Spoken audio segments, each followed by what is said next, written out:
Assalamualaikum warahmatullahi wabarakatuh. Bertemu lagi dengan Zahratun Ni'mah. Dalam video kali ini kita akan membahas mengenai potret pendidikan di masa pandemi, perspektif sosiologi dan antropologi pendidikan. Seperti apa? Kita simak video berikut ini.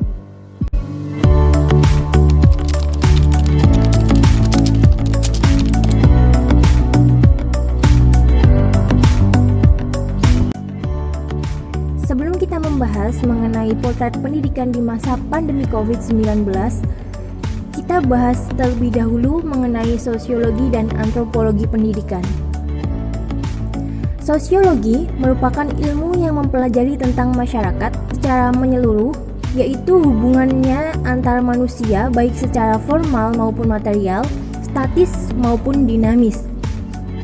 Sosiologi pendidikan diterapkan dalam memecahkan segala permasalahan yang ada dalam pendidikan, terutama dalam hal interaksi sosial antara peserta didik dengan lingkungannya, guru, dan sesamanya, serta melihat gejala-gejala sosial yang berkembang dalam pendidikan.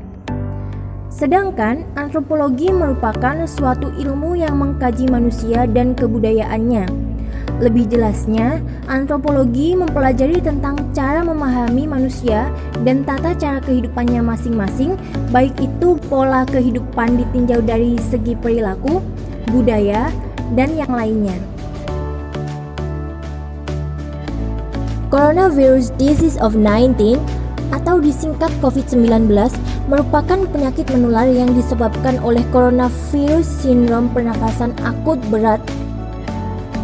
Kasus COVID-19 pertama kali di Indonesia pada tanggal 2 Maret 2020. Setelah masuk di Indonesia pada tanggal 9 April 2020, pandemi sudah menyebar di seluruh provinsi di Indonesia. DKI Jakarta, Jawa Barat, dan Jawa Tengah merupakan provinsi dengan kasus paling banyak terpapar COVID-19. COVID-19 telah merubah pola kehidupan masyarakat dalam segala aspek. Adanya wabah ini mengharuskan segala sesuatu yang biasanya dilakukan di luar rumah menjadi dilakukan dari rumah, baik itu pekerjaan, sekolah, maupun hal yang lainnya. Hal tersebut dilakukan guna menekan penyebaran virus yang semakin menjadi akhir-akhir ini. Pemerintah juga memberlakukan kebijakan pembatasan sosial berskala besar atau PSBB untuk meminimalisir persebaran virus yang ada di Indonesia. Hadirnya COVID-19 yang tidak pasti kapan hilangnya ini membuat sekolah-sekolah dan kampus-kampus di Indonesia menerapkan sistem pembelajaran daring. Meskipun pemanfaatan teknologi pembelajaran daring masih didominasi oleh sekolah dan universitas di kota besar, karena kapasitas finansial dan ketersediaan sistem pembelajaran digital yang lebih baik dibandingkan sekolah dan universitas kecil di daerah rural. Penyebaran COVID-19 di Indonesia ini sangat cepat sehingga mau tidak mau Indonesia harus mengubah pola tatanan kehidupannya termasuk proses pembelajaran di sekolah yang selama ini telah dilakukan. Di masa pandemi seperti ini, sekolah-sekolah menerapkan kebiasaan baru dan memadupadankan kebiasaan baru tersebut dengan kebiasaan yang sudah ada. Salah satu sekolah tersebut adalah SMA Bakti Ponorogo. Dalam situasi pandemi COVID-19, proses pembelajaran di SMA Bakti Ponorogo dilakukan secara daring atau online untuk mencegah terjadinya penularan COVID-19.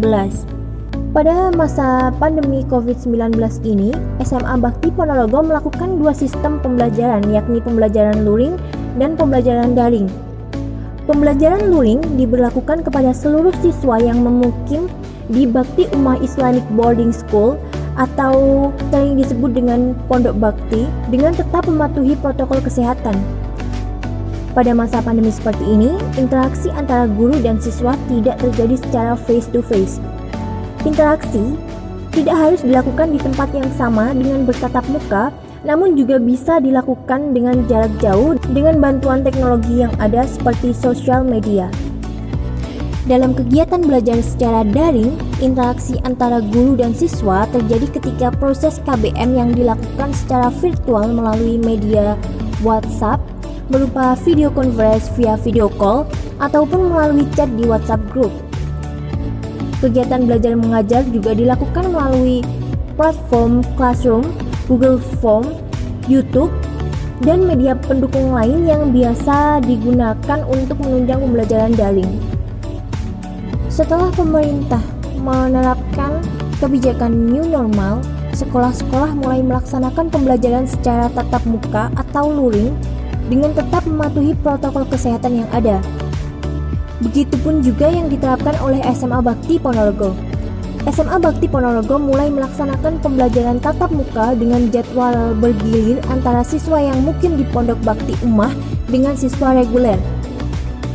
Ketika proses pembelajaran berlangsung, seluruh siswa dan guru wajib menggunakan masker dan mencuci tangan sebelum atau sesudah beraktivitas. Selain itu, dalam pembelajaran di kelas, satu bangku hanya diduduki oleh satu siswa saja. Dengan ditetapkannya kebijakan new normal ini, seluruh khalayak yang ingin masuk lingkungan SMA Bakti Ponorogo diwajibkan untuk memakai masker, mencuci tangan dengan sabun, menjaga jarak, dan cek suhu tubuh. Pengecekan suhu tubuh ini dilakukan oleh peserta didik yang mukim di sana dengan bergantian dengan diawasi oleh guru. Selain itu, kegiatan berjabat tangan sekarang ditiadakan dan diganti dengan menyatukan kedua tangan serta menundukkan kepala. Dengan demikian, yang terjadi saat ini menjadikan sekolah memasang poster-poster yang berisi ajakan untuk menerapkan protokol kesehatan seperti wajib memakai masker, menjaga jarak minimal 1 meter, cek suhu tubuh sebelum masuk ke sekolah, serta mencuci tangan sebelum memasuki kawasan sekolah. Hal tersebut dilakukan sebagai upaya pencegahan COVID-19 di sekolah. Demikian gambaran mengenai pendidikan di masa pandemi perspektif sosiologi dan antropologi pendidikan. Terima kasih sudah menyimak video saya kali ini. Jangan lupa like, komen, dan subscribe. Sampai berjumpa lagi di video selanjutnya. Wassalamualaikum warahmatullahi wabarakatuh.